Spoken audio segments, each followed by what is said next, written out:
Hanli mengambil silinder giok itu dan meniupnya. Baru setelah itu memperlihatkan kilau hijau zamrud aslinya.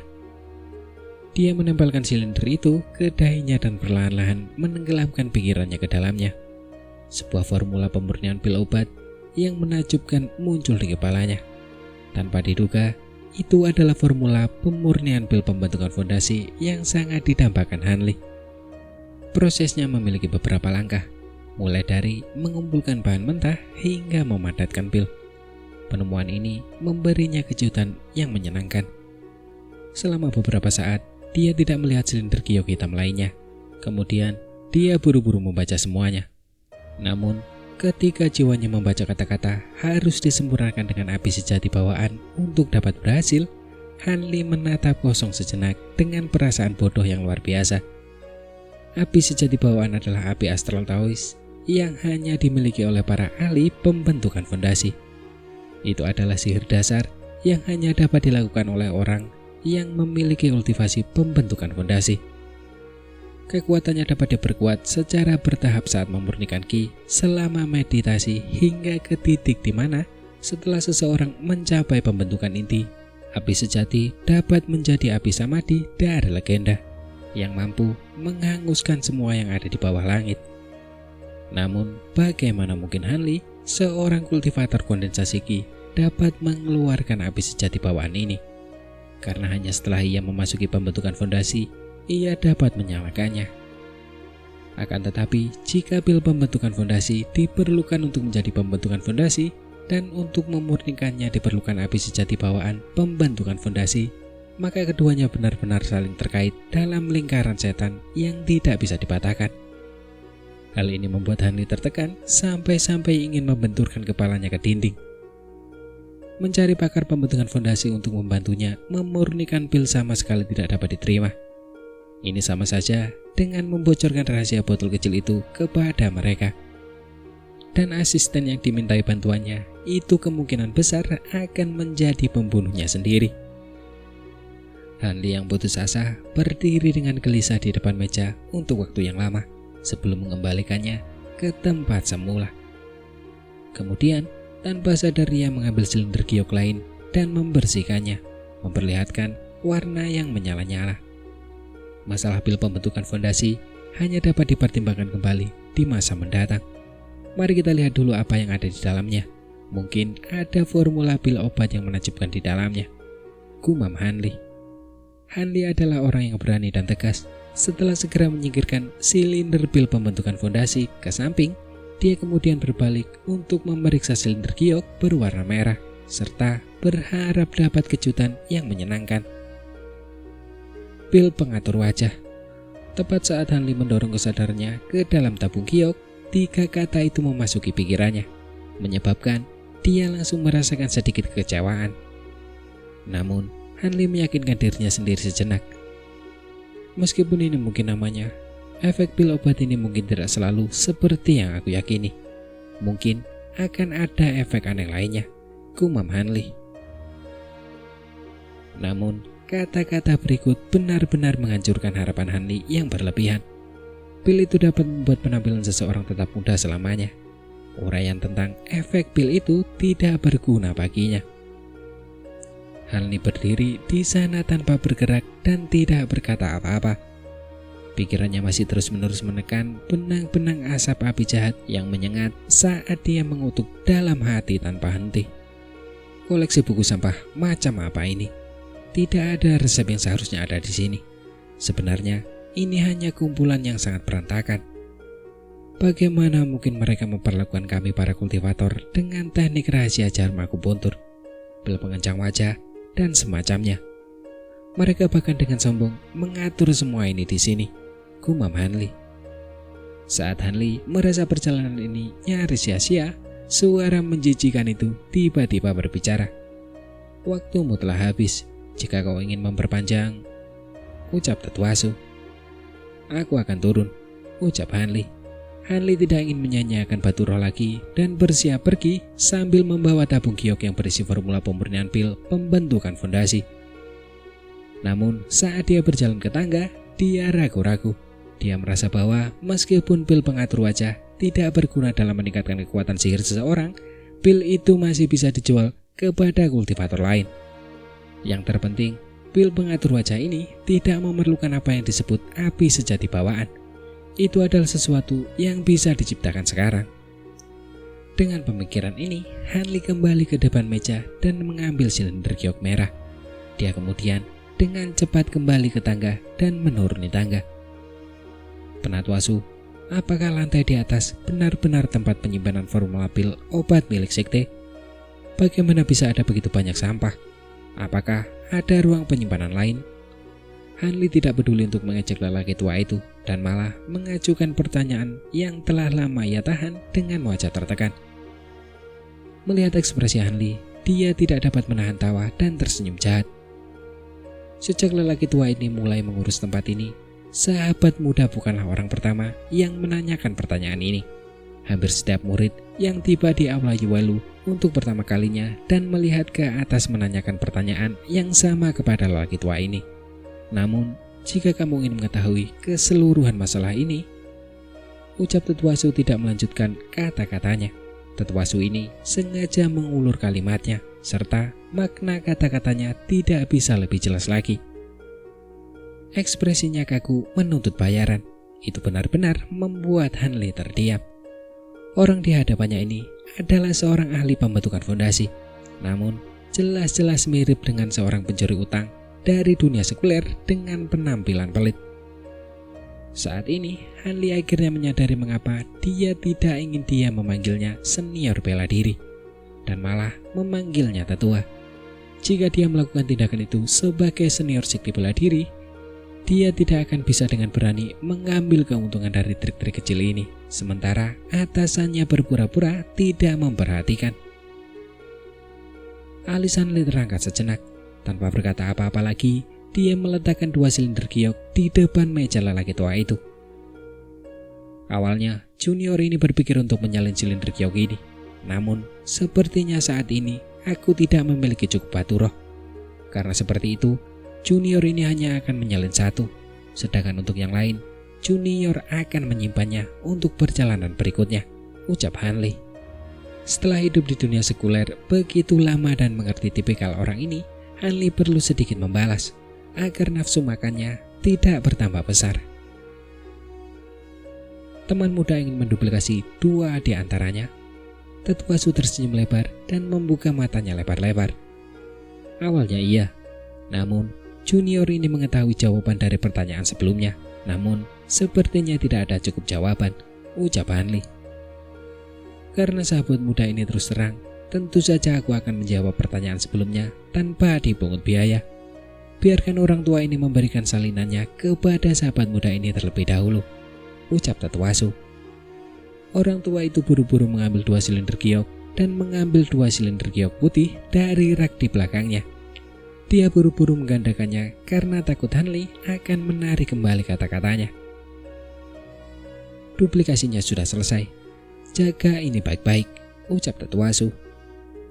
Gerakan lelaki tua itu sangat cepat, membuat Hanli tercengang sampai dia menerima salinan silinder giok itu.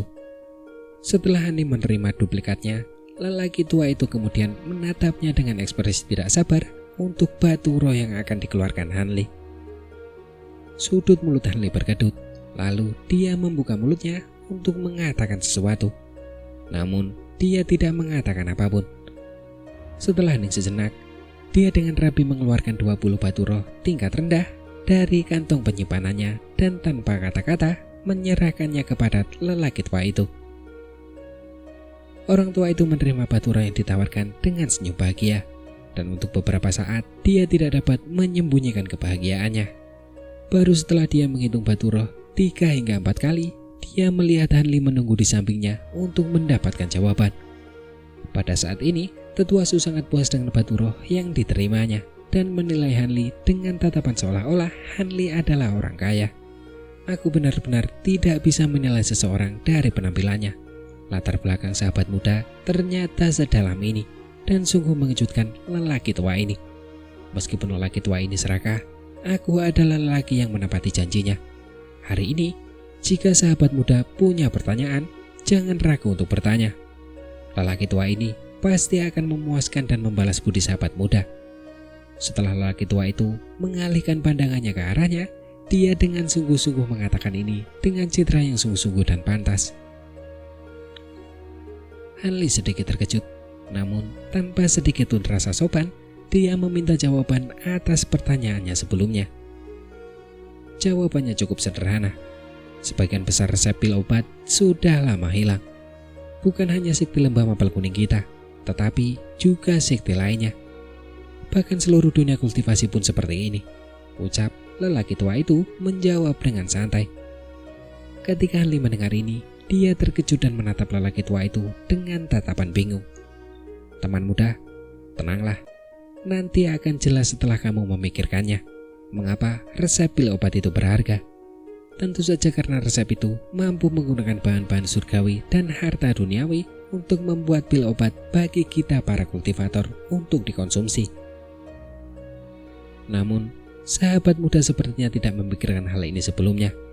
Di dunia ini, bahan-bahan surgawi dan harta duniawi sangat terbatas. Selain itu, setiap tanaman membutuhkan ratusan bahkan ribuan tahun untuk tumbuh dan baru dapat dimanfaatkan. Selama kurun waktu itu, jumlah kultivator tidak berkurang tetapi malah bertambah dari tahun ke tahun. Akibatnya, bahan-bahan yang digunakan dalam resep pil ini secara bertahap menjadi langka, sampai pada akhirnya benar-benar punah. Pada saat orang-orang di dunia kultivasi menyadari masalah serius ini, bahan-bahan surgawi dan harta duniawi di bumi ini sudah lama hilang. Hanya beberapa daerah tertentu yang masih memiliki sedikit bahan-bahan ini. Daerah-daerah ini sangat berbahaya, bahkan bagi kita para kultivator, dan tidak mudah ditaklukkan. Jadi, kita benar-benar terputus dari sumber bahan baku, dan formula obat menjadi tidak berharga. Siapa yang akan menganggapnya berharga? Setelah periode yang sangat panjang dan beberapa bencana besar di dunia kultivasi, resep pil obat ini secara bertahap menghilang dari sejarah. Beberapa yang tersisa dapat dihitung dengan jari, dan pil pembentukan fondasi hanyalah salah satu dari yang tersisa, ucap Tatsuasu. Setelah Hanli mendengar alasan lelaki tua itu, ekspresi wajahnya tidak berubah. Tampak tidak menerima maupun menolak kata-kata itu. Dia menganggukkan kepalanya dan tidak berkata apa-apa.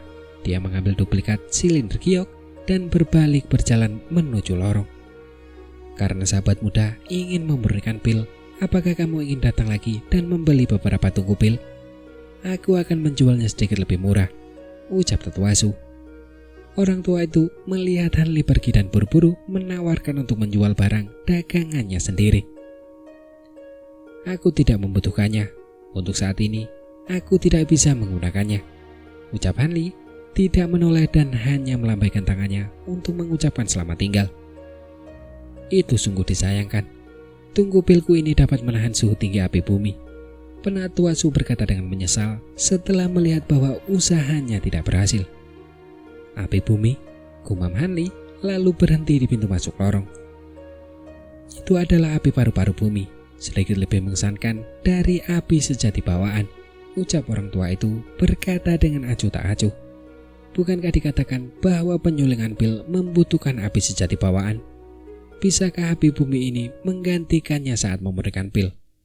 Ucap Hanli berusaha sekuat tenaga untuk menjaga suaranya tetap tenang. Namun, jantungnya berdebar kencang. Dia tahu bahwa dia mungkin telah menemukan solusi dari kesulitan penyulingan pil pembentukan fondasinya. Sepertinya sahabat muda sama sekali tidak tahu bahwa api bumi telah lama menggantikan api sejati bawaan di penyulingan pil. Namun, ini bukan hal yang serius. Pada dasarnya, mereka yang telah mempelajari satu atau dua hal tentang pil seharusnya tahu ini. Aku akan menjelaskannya kepada sahabat muda tanpa biaya, ucap Tatsuasu. Orang tua itu melihat minat Hanli, menyebabkan semangatnya bergejolak. Dia bahkan sengaja menambahkan kata-kata gratis sebagai umpan yang sangat berat. Bagaimana mungkin Hanli tidak mendengar makna dari kata-kata pihak lain? Dia tidak bisa menahan senyum pahit. Orang tua itu dengan jelas menyiratkan bahwa meskipun dia akan memberitahunya secara cuma-cuma, dia hanya akan mengucapkan satu kalimat secara cuma-cuma. Untuk mengucapkan 7 atau 8 kalimat secara cuma-cuma, perbedaannya terlalu besar. Namun, masalah ini sangat penting dan Hanli tidak akan bisa berurusan dengannya sekali lagi. Alhasil, dia langsung berjalan kembali dan langsung setuju. Selama kata-kata Penatuasu tentang api bumi itu benar, maka aku akan memilih salah satu tungku pil milikmu, ucap Hanli. Tungku pilku adalah barang berkualitas tinggi. Pasti ini akan memuaskan sahabat muda, ucap Tetsuo. Penatuasu melihat bahwa kesepakatan telah tercapai dengan lancar dan tidak dapat menahan senyum dengan mata menyipit. Awalnya, api sejati bawaan digunakan untuk memurnikan pil. Tetapi ini terjadi pada zaman dahulu kala. Penyulingan pil saat ini di dunia kultivasi meminjam api paru-paru bumi dari bumi yang mendalam untuk melunakkan dan memurnikan pil obat.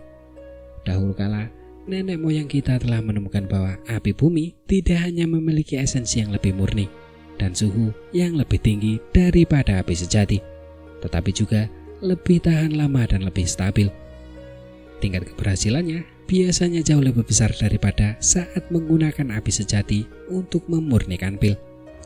Selain itu, api bumi juga sama efektifnya saat digunakan untuk memurnikan alat. Itulah sebabnya selama sekte kultivasi dan beberapa klan kultivasi yang lebih besar memiliki kualifikasi, mereka semua akan memiliki api bumi yang mendalam mereka sendiri untuk menyediakan pil dan alat yang disempurnakan bagi generasi muda mereka. Hanya kultivator bebas yang kekuatannya benar-benar sendiri dan tidak dapat meminjam api bumi.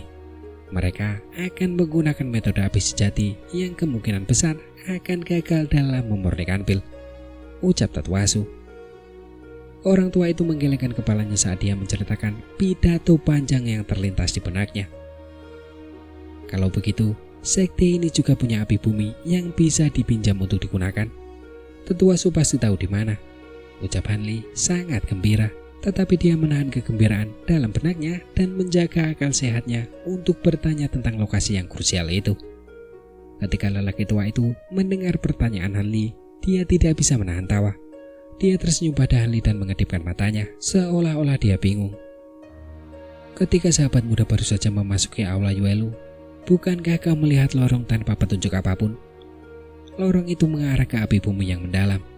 Jika kamu membayar beberapa batu roh, kamu akan dapat meminjam api bumi untuk digunakan, ucap Tetsuo. Setelah tersenyum santai, lelaki tua itu akhirnya memberitahu Hanli kebenarannya. Benarkah? Hanli tidak bisa menahan diri untuk tidak memperlihatkan ekspresi senang, dan sudut mulutnya sedikit terangkat. Orang tua ini sudah setua ini. Bagaimana mungkin dia bisa menipu junior sepertimu? Ucap Tetsuo menjawab dengan sedikit kesal. Itu salah bicara junior. Mohon maafkan aku, Tetsuo, ucap Hanli. Meskipun Hanli merasa bahwa lelaki tua itu serakah, dia tidak akan menipu seorang junior dalam hal seperti itu. Dia dengan tulus mengatakan ini dengan nada rendah hati. Melihat usia sahabat muda ini masih sangat muda, orang tua ini akan memaafkanmu kali ini, ucap Tetsuo. Ekspresi orang tua itu sedikit mereda, namun wajahnya langsung menegang setelahnya. Namun, akan lebih baik jika kamu membeli tunggu pil. Orang tua ini mungkin tidak akan menawarkannya lagi, ucap Tetsuo. Ketika Hanli mendengar ini, Hanli tidak dapat menahan senyum pahit. Tetua ini benar-benar tidak akan mengabaikan momen kerentanan yang menguntungkan ini. Apakah itu tunggu pil? Tanya Hanli sambil menunjuk rak-rak di belakang lelaki tua itu. Rak-rak itu berisi tunggu kuali dengan berbagai ukuran. Jelas tidak, itu hanya sampah biasa. Mereka hanya mampu memurnikan beberapa pil obat yang kualitasnya rendah. Bagaimana mereka bisa menahan panas api bumi? Tunggu pil berkualitas asli semuanya ada di sini, ucap Tetsuo.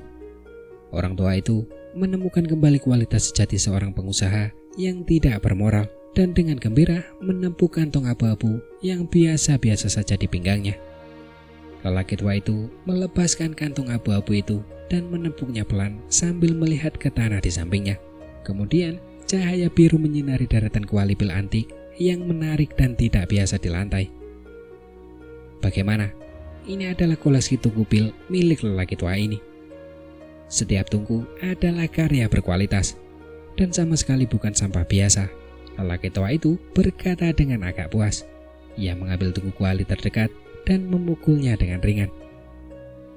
Mereka benar-benar hebat, gumam Hanli. Begitu tungku kuali muncul, Hanli merasakan bahwa tungku itu memancarkan jejak spiritual. Dia tidak bisa menahan diri untuk tidak mengeluarkan suara terkejut yang lembut. Namun, hal ini justru membuatnya lebih tertarik pada kantong biasa milik lelaki tua itu. Ini benar-benar kantong penyimpanan bermutu tinggi yang melampaui kemampuan kantong penyimpanannya sendiri. Kalau tidak, mustahil untuk menampung barang sebanyak itu. Orang tua ini tidak sedang membual. Sumau benar-benar ahli dalam memurnikan peralatan sihir kuali. Sebagian besar tungku kuali murid tingkat rendah sekte ini berasal dari tangan orang tua ini. Beberapa ini adalah yang terbaik dari yang terbaik, ucap Tetua Su. Orang tua itu melihat Hanli menjadi agak terharu dan tidak dapat menahan kegembiraannya. Hanli tersenyum tipis dan tidak membalas sepatah kata pun. Dia berjalan dengan tenang di samping tungku kuali dan melihat ke bawah, serta mulai memilih. Ini adalah kuali Rahu. Kuali ini mampu menyerap suhu tinggi api, yang secara umum meningkatkan tingkat keberhasilan pil obat, ucap Tetua Su. Setiap kali Hanli mengambil tungku kuali untuk memeriksanya, Tetua Su akan berdiri di samping dan terus-menerus memuji, berharap ia dapat berbicara tentang masing-masing harta karun yang langka dan tak tertandingi ini sepanjang hari.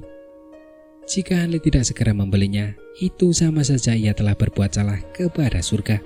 Hanli tidak dapat menahan senyum getirnya. Ini dia. Hanli mengambil setiap tungku kuali dan memeriksa semuanya. Setelah bergumam pada dirinya sendiri sejenak, dia menunjuk ke tungku kuali keperakan terkecil. Teman muda benar-benar punya pilihan yang bagus. Kuali berulir perak ini adalah yang terbaik di antara kuali pil, serta alat ajaib yang jarang diproduksi. Di antara semua kuali pilku, harta ini adalah yang terbaik di antara semuanya. Ketika Penatua Su melihat Hanli mengangkat kuali kecil, dia agak heran. Namun, dia segera kembali ke ekspresi normalnya dan mengucapkan banyak pujian. Apa hubungannya ini dengan mata yang bagus? Aku harus memikirkan keterbatasan tempat di kantong penyimpananku.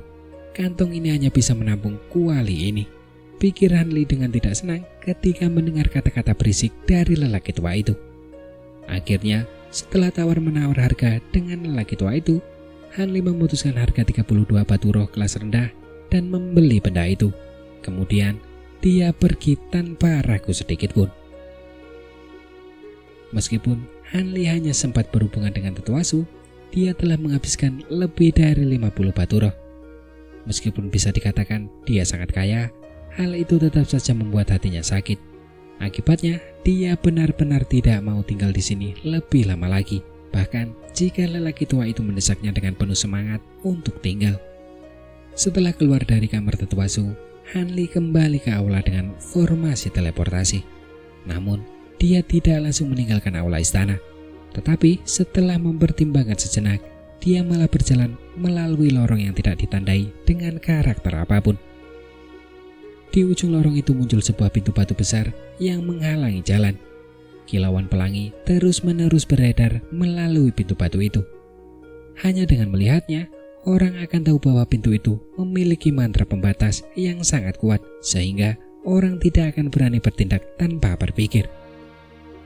Di samping pintu batu, ada ruang batu kecil lainnya. Di dalam ruang itu, ada seorang pria jelek dengan benjolan di wajahnya. Pria jelek ini baru saja mencapai puncak kondensasi ki. Namun, dia menatap Hanli dengan tatapan sombong dan dingin, membuat Hanli dalam suasana hati yang buruk. Namun, meskipun ada kebencian di hatinya, penampilannya santai saat dia bertanya beberapa kali, tetapi tidak ada jawaban satu kali pun.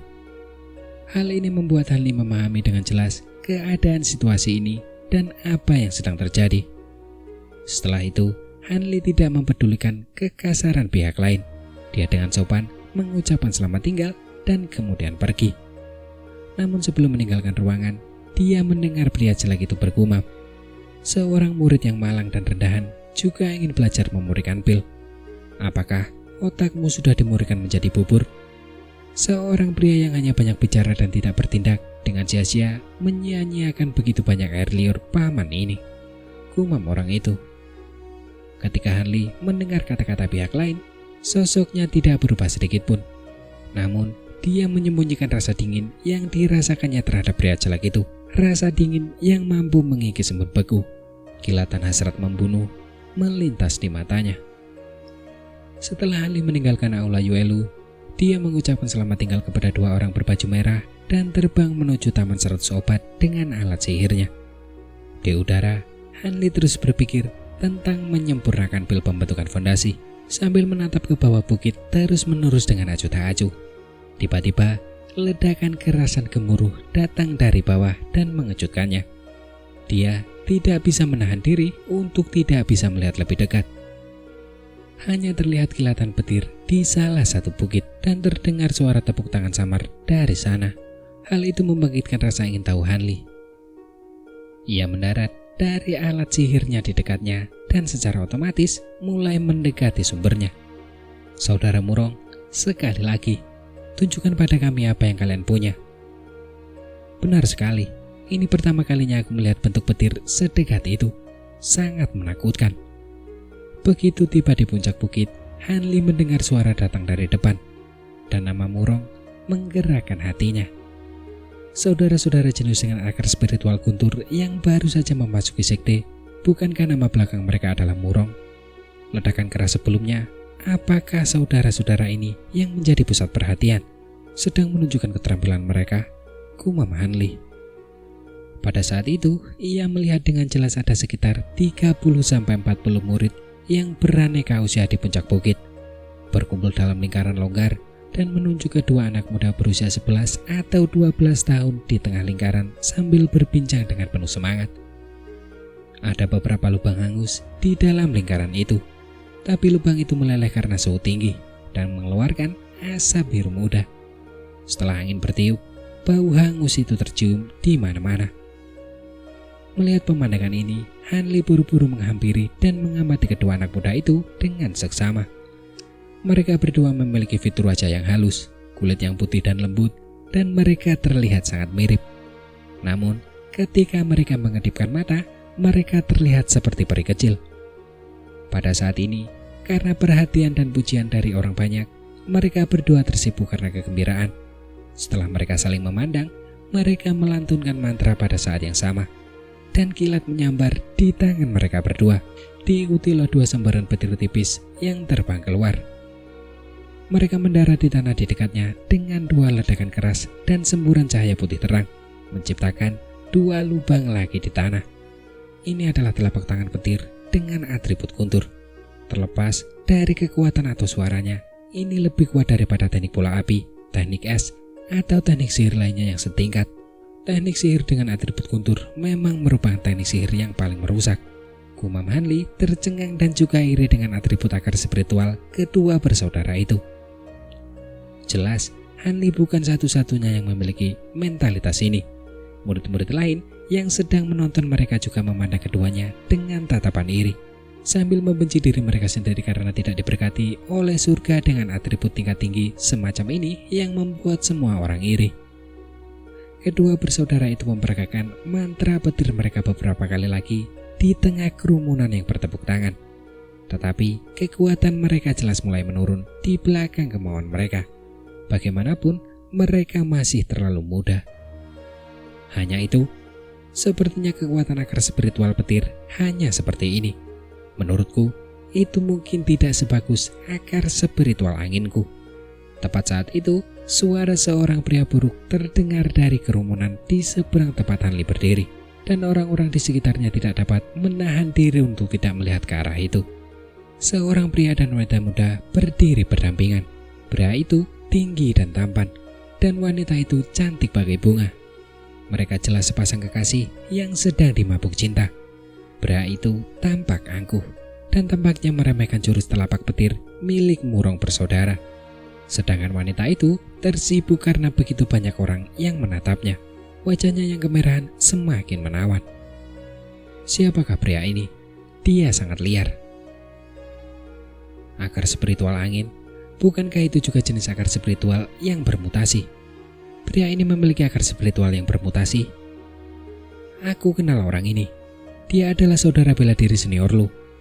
Dan dia memang memiliki akar spiritual yang bermutasi. Mantra anginnya bisa sangat kuat. Meskipun dia juga memiliki akar spiritual yang bermutasi, mengapa dia mengatakan hal-hal seperti ini? Mungkin karena cemburu. Lagi pula, di antara murid-murid tingkat rendah dulu, dialah satu-satunya yang memiliki akar spiritual yang bermutasi. Namun sekarang, tiba-tiba ada 2 orang lagi yang bahkan lebih berkualitas daripada dia. Tentu saja dia akan merasa tidak seimbang. Apa? Pikiranmu sempit sekali. Diamlah. Jangan biarkan dia mendengar ini. Dia sangat pendendam. Menjadi sasarannya akan sangat mengerikan. Karena penampilan pemuda itu, semua orang di sekitar berbisik-bisik. Tampaknya orang ini tidak begitu populer di sekitar sini. Anak kecil, aku akan menunjukkan kepadamu apa itu akar spiritual yang bermutasi, ucap pemuda bernama Liu itu. Wajah pemuda itu menjadi muram ketika dia melihat orang-orang membicarakannya seperti ini. Dia berjalan ke dalam lingkaran dan berkata dengan bangga, "Kalian berdua, silakan serang aku dengan mantra petir kalian. Jika aku menghindar bahkan setengah langkah, aku akan bersujud dan mengakui kesalahanku kepada kalian berdua, setan kecil," ucap pemuda itu dengan sombong.